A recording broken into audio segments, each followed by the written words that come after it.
क्या यही थी कपूर खानदान में कलह की असली वजह? कपूर खानदान एक ऐसा खानदान है जो बॉलीवुड में सबसे बड़े परिवारों में से एक है। चाहे पृथ्वीराज कपूर हो, राज कपूर हो, ऋषि कपूर हो या फिर नई जनरेशन के रणबीर कपूर, सभी ने बॉलीवुड में खूब काम किया और बेशुमार शोहरत और दौलत हासिल की। कपूर खानदान के बड़े बेटे राज कपूर ने आर के बैनर तले कई सुपरहिट फिल्में दी, जिसमें उन्होंने कई फिल्मों में अपने खानदान के लड़कों को भी मौका दिया। लेकिन एक समय ऐसा भी आया जब कपूर खानदान ने कलह की खबरें बाहर आने लगी। आखिर क्या वजह थी जब बॉलीवुड के सबसे बड़े खानदान में गृह युद्ध छिड़ गया? और ऐसा क्या हुआ था कि कपूर खानदान के छोटे बेटे के मन में अपने पिता के लिए नफरत पैदा हो गई? कौन थी इस नफरत की वजह, चलिए जानते हैं। 1985 में राज कपूर की फिल्म राम तेरी गंगा मैली रिलीज हुई थी। ये एक ऐसी जबरदस्त फिल्म थी जिसने बॉक्स ऑफिस पर तहलका मचा दिया था। इस फिल्म ने 5 फिल्म फेयर अवार्ड जीते और उस समय की सबसे ज्यादा कमाई करने वाली फिल्म बन गई थी। लेकिन ये फिल्म कई मामलों में विवादास्पद फिल्म रही थी। इस फिल्म के उस दौर के राजनीतिक भ्रष्टाचार पर कड़ा प्रहार किया था। दूसरी तरफ इसमें अभिनेत्री मंदाकिनी के बोल्ड सीन्स के कारण भी ये फिल्म काफी विवादों में रही। यहाँ तक कि सेंसर बोर्ड से इसे पास करने में काफी मशक्कत करनी पड़ी थी। लेकिन कम ही लोग जानते हैं कि यही वो फिल्म थी जो कपूर खानदान में कलह की वजह बन गई थी। इस फिल्म में अभिनेता राजीव कपूर अपने पिता राज कपूर से नाराज हो गए थे। इस फिल्म को जो लोकप्रियता हासिल हुई थी वो कई मायनों में ऐतिहासिक थी। इस फिल्म को ब्लॉकबस्टर का दर्जा हासिल हुआ था और मुंबई शहर में डायमंड जुबली मनाने के साथ साथ कई शहरों में गोल्डन जुबली भी मनाई थी।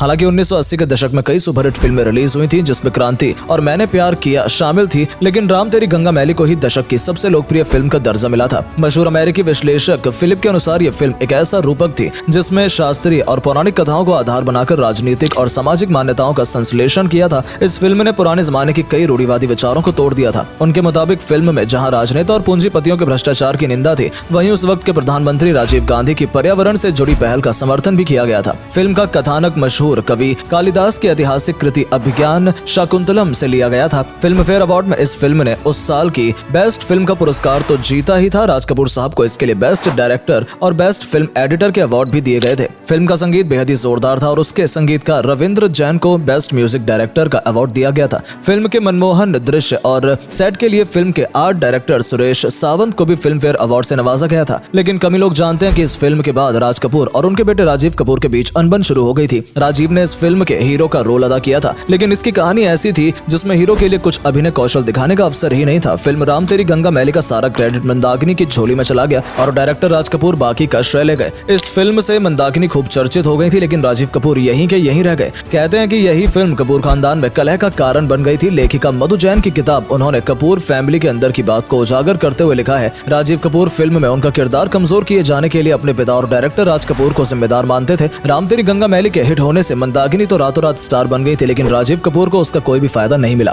कहते हैं कि राजीव कपूर ने अपने पिता से उनके लिए कोई हीरो पर आधारित फिल्म बनाने का अनुरोध किया था, लेकिन राज कपूर ने मना कर दिया। मधु जैन के अनुसार राजीव कपूर की चाहत के बावजूद राज कपूर ने ऐसा नहीं किया और राम तेरी गंगा मैली के टाइम भी उन्हें एक असिस्टेंट के तौर पर ही रखा। राज कपूर उनसे यूनिट का वो सारा काम करवाते थे जो एक स्पॉट बॉय और असिस्टेंट करता था। इस फिल्म के बाद राजीव कपूर ने कई फिल्म में काम किया जिसमें जबरदस्त, लवर बॉय, जलजला, अंगारे, शुक्रिया, हम तो चले परदेस और जिम्मेदार आदि फिल्म शामिल हैं। हालांकि राजीव इन फिल्मों में दिखे तो जरूर, लेकिन उनकी फिल्में उतनी लोकप्रिय नहीं हुई जितनी राम तेरी गंगा मैली हुई थी। उन्होंने कुल 14 फिल्मों में अभिनय किया जो आर के बैनर की नहीं थी। राजीव कपूर ने दिलीप कुमार और रेखा अभिनीत चर्चित फिल्म आग का दरिया में भी एक अहम किरदार निभाया था, लेकिन दुर्भाग्यवश ये फिल्म रिलीज नहीं हो पाई। कहा जाता है कि पिता के व्यवहार से राजीव इतने आहत हो गए थे कि उन्होंने उनसे बात करना बंद कर दिया था। राजीव के करीबी बताते हैं कि उन्हें राज कपूर के विशाल इमेज के आगे बौना साबित होने का उतना दुख नहीं था जितना राम तेरी गंगा मैली के मुकाबले उन्हें दूसरी फिल्मों की अपेक्षाकृत कम चलने का था। वो मानते थे कि अगर उन्होंने इस फिल्म में काम नहीं किया होता तो लोग उन्हें उनकी दूसरी फिल्मों की वजह से पहचानते और उनके अभिनय की सराहना करते। कहा जाता है कि उनके अनुरोध पर उनके भाइयों और चाचा शमी कपूर ने भी राज कपूर साहब से उन्हें लेकर कोई फिल्म बनाने का दबाव डाला था, लेकिन इसका कोई फायदा नहीं हुआ। उनके दिल में अपने पिता के प्रति कड़वाहट भर गई थी। हालांकि राज कपूर का व्यवहार अपने सभी बेटों के साथ एक सा ही रहा था। जब राज कपूर ने बड़े बेटे ऋषि कपूर को लेकर बॉबी फिल्म बनाई थी तब भी उन्होंने ऋषि कपूर के साथ ऐसा ही व्यवहार किया था। ऋषि कपूर ने खुद अपने इंटरव्यू में बताया था कि कपूर खानदान के बेटे होने के बावजूद वो अपने सेट पर लोकल बस से आया जाया करते थे। उनको कोई भी पर्सनल गाड़ी नहीं दी गई थी, ना ही उनके साथ सुपरस्टार राज कपूर के बेटे होने जैसा कोई भी व्यवहार सेट पर किया जाता था। ऋषि कपूर के साथ भी राज कपूर असिस्टेंट जैसे ही व्यवहार करते थे और उन्हें अपना स्टारडम खुद कमाने के लिए कहते थे, और यही सब कुछ उन्होंने अपने छोटे बेटे राजीव कपूर के साथ भी किया।